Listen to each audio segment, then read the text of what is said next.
I could have made money as a painter, but I chose to paint money itself. The bills I drew were so clean, even banks couldn't tell they were fake. With that skill, I never ran out of cash. At the casino, even when I held a great hand, I still threw it on purpose. I liked the rush. Then the war came. They busted me for counterfeiting and shipped me off to a concentration camp. In there, people swung sledgehammers and hauled rocks all day. Men dropped every single day. Nobody remembered names. I didn't want to live like that, so I used my infected, rotting hands to paint a guard's portrait, slowly, painfully, just like I expected. He loved it. An officer noticed me too. He ordered me to paint one for him as well. And little by little, my life stopped looking like pure hard labor. But a few years later, the officer announced I was being transferred. I didn't want to give up the relative comfort I'd earned, so I tried to stall, said my painting wasn't finished yet. It didn't matter. He didn't have the power to keep me, so I got loaded onto a train for another camp. The second I got off, I saw a familiar face, the cop who'd arrested me back in the day. Now he was a major. He took me into a separate barracks, and that's when I understood. This wasn't a normal camp assignment.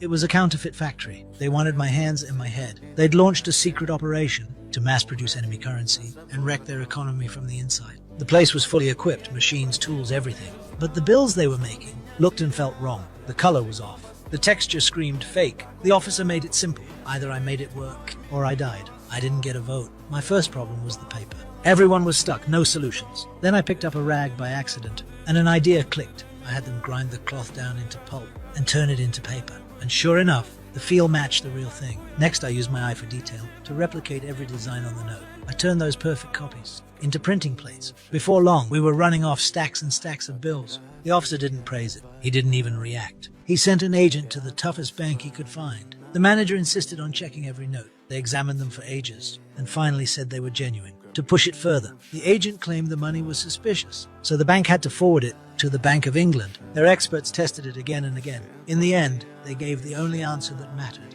It was absolutely real. That moment we celebrated quietly, because it meant one thing: we were still alive. The officer rewarded us. He swapped our hard bunks for soft mattresses, and even brought in a ping-pong table. After that, the others treated me like a hero.